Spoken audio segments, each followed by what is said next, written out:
Hey, I'm Alex Radcliffe from Board Game Co, and today I'm doing a 12x12 review of 7 Wonders Duel. My 12x12 review series is a series in which I take a look at a game that I've played in every possible configuration. The reason it's called 12x12 is because I have a challenge myself to play 12 games 12 different times in 2023, and as part of that, I'm doing these little review series that I think will become an ongoing staple of the channel, hopefully, where I do deep dives into games where I've played them a minimum of 12 times, often more, and then from every different possible configuration I can reasonably think of, well, within reason. To that end, this is a coverage, this is a review of 7 Wonders Duel. It is a review of the Pantheon Expansion. It is a review of the Agora Expansion. I have played this at every possible player count, which is 2. It's just a 2-player game. I have played this online, in person, in all different versions. I believe I've even played it with the promos as well. And let's go ahead and have a conversation around the game.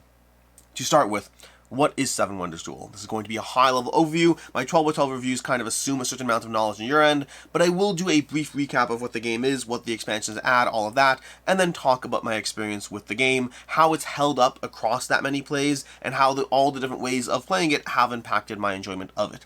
Starting off with 7 Wonders Duel is a 2-player version of 7 Wonders. That's the original inspiration of it, and it's one of the few games that has a distinction in which the offshoot version of the game is actually more popular and more highly rated than the original. The original 7 Wonders is not as, it's a good game, it's well loved by myself and many, but 7 Wonders Duel is more highly ranked in general in Board Game Geek and other places. And overall, this game is basically taking the core 7 Wonders aspect in which across 3 ages of play, players are going to draft cards in order to build out their empire across a variety of scoring aspects. 7 basic cards, 7 different types of cards, hence the whole 7 Wonders. You're going to have 7 Wonders, and you'll have 7 different types of cards. To that end, you're going to have basic resources, you're going to have advanced resources, you're going to have these market cards which have different abilities in the game, you're going to have science, you're going to have the point scoring cards, you're going to have the military cards, and then lastly you'll have the guilds which show up in Age 3. Those are going to be the 7 types of cards, and you're trying to draft those cards. And in a typical game of 7 Wonders, you are literally drafting the cards from player to player as you pass hands of cards. In 7 Wonders Duel, on the other hand, you're going to have these different layouts over here, and they are different age to age as far as how you lay out cards, and as players gather cards, you're going to go ahead and flip and reveal other cards as you turn them over, which will slowly reveal different parts of the row.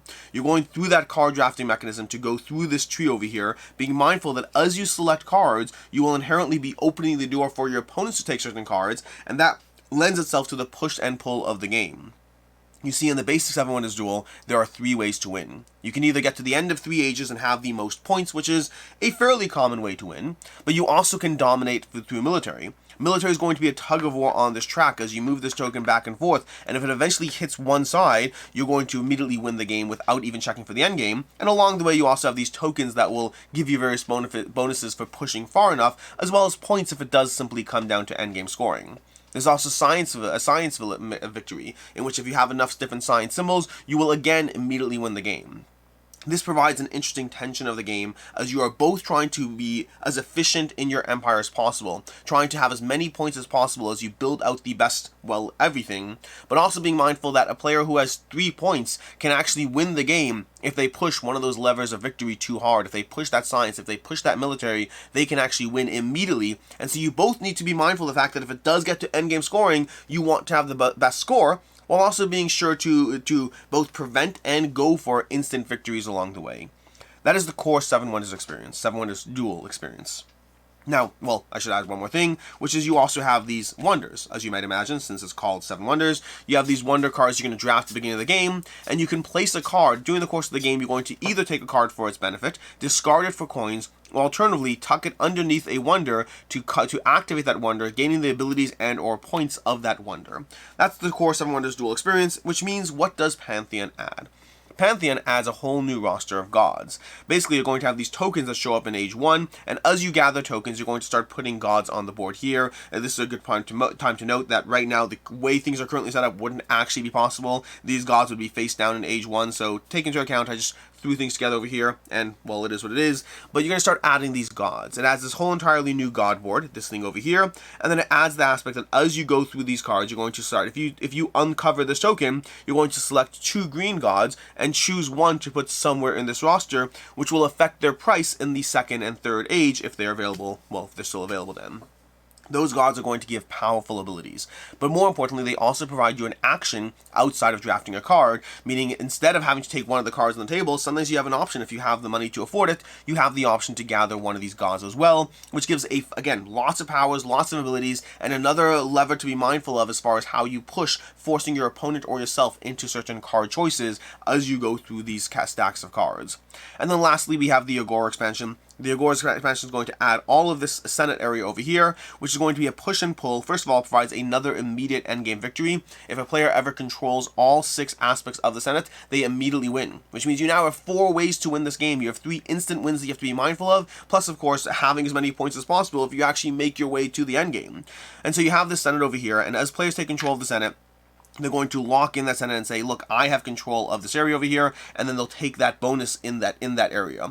All these bonuses, and they are randomized, and you have a whole bunch of them. As players get control of them, they will give you bonuses for some form of, discount or benefit or something throughout the course of the game. Also the endgame condition, and also just points. If it does come down to endgame, having control of different areas of the section will give you points. But additionally, Agora provides these Senator cards. Senator cards are going to be these cards over here in this pyramid that get added to your pyramid, expanding the size of it, and those cards are going to give you either one of 2 things. Either they're how you get control of the Senate, or alternatively they give you access to these incredibly powerful and mean conspiracy cards, which are opportunities to kind of, when you draw one of these cards over here, when you flip one over, we don't have one right now, but if you had one of these Senator cards, you can go ahead and draw 2 of these conspiracies, pick one, and basically prep it. And you have something that's going to hurt your opponent in some way that they won't see coming. You see, these go face down over here, and you have it, you tuck your card underneath it to power it up, and then at any point you can go ahead and activate that card to trigger the conspiracy. And yes, they are going to be mean, they are going to hurt your opponent, and most importantly, the fact that you even have them prepped and ready to go means your opponent has to constantly be on their toes, especially if they know the types of cards there are. There might be that card that steals half their money, and so now suddenly you have to be mindful of taking too much money because maybe you're just holding on to that card, waiting to steal their money. They have to be mindful of all the things that the conspiracies can do and start planning around them. And which now is a good time to dive into my overall opinion of this series, starting off from the way I started experiencing this game, which is as the base game, 7 Wonders Duel. I've had this game in my collection for a long time.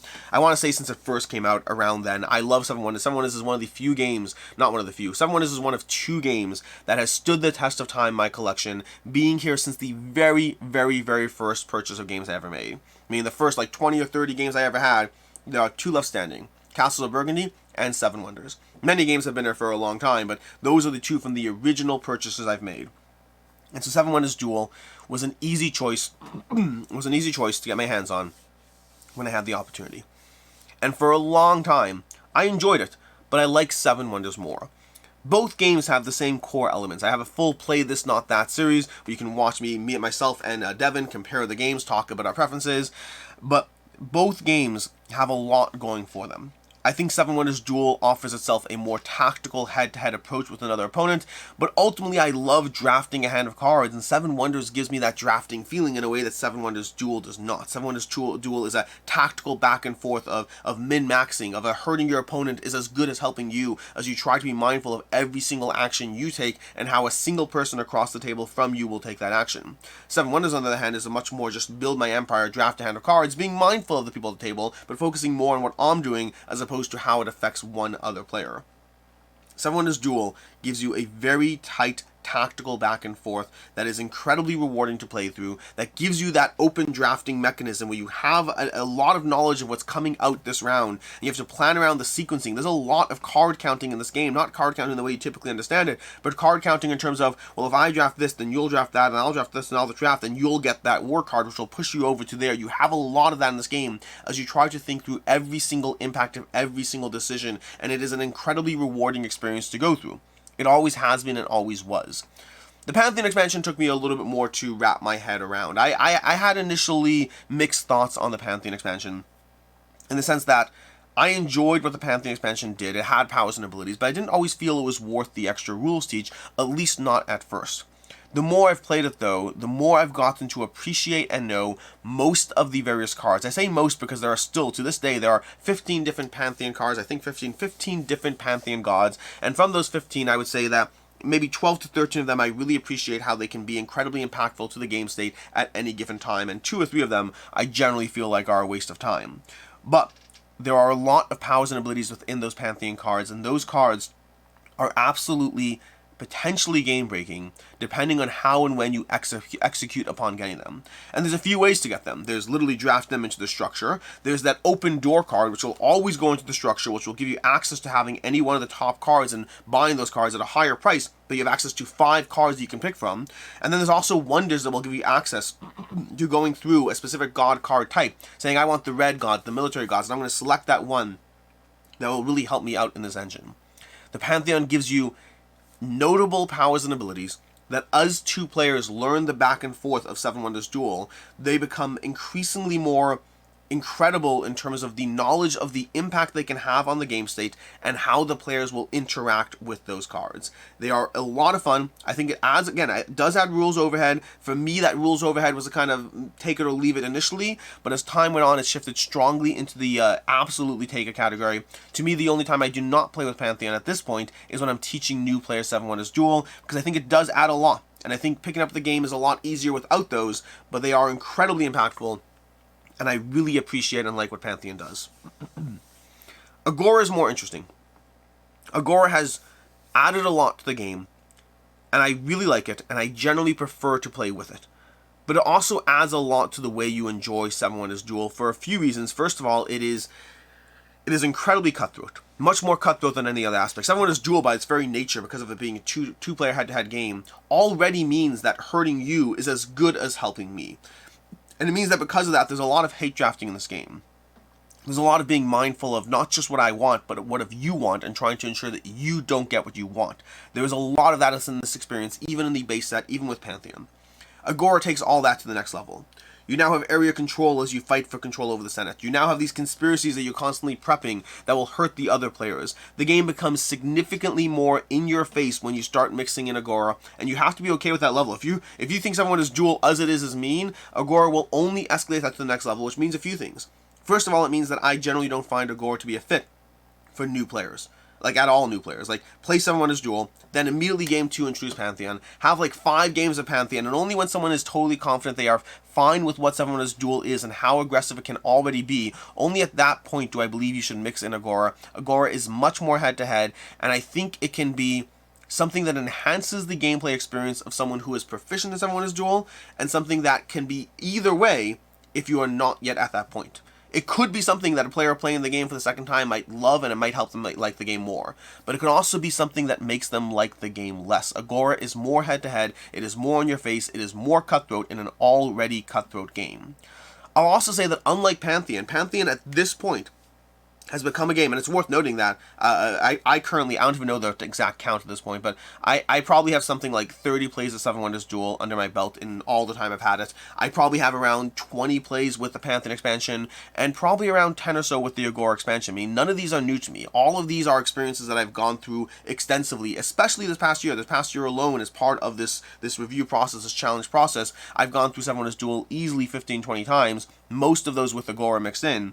And so I'm not new to Agora, not by any means, but I think that it is an expansion that adds to my experience most of the time, and sometimes it can be more fun without it, even as an experienced player, even as someone who is fine and loves the head-to-head, loves the cutthroat. And I think part of that is because, at least in my experience, adding in Agora means that at this point when I'm playing Seven Wonders Duel, I find that you only really see that point-scoring endgame maybe 25% of the time. Maybe. Most of the time, between the fact that by now there are 3 different immediate endgame triggers.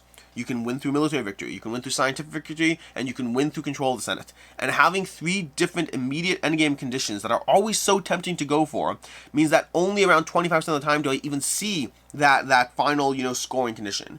Now, don't get me wrong, even with that being the case, I still find that everyone is still playing as if it might happen, because it might happen. 25% of the time is not a small number. And so you have to play efficiently. You cannot play only to drive an endgame condition because a player can stop you. But if you drive an endgame condition and points, that could be harder. If you drive for 2 endgame conditions, that can be harder. There's enough different things at play that there's a lot to juggle with. I find with Pantheon in play, or the base 7 Wonders, immediate endgame conditions are maybe 50% of the game. Maybe, somewhere in that range.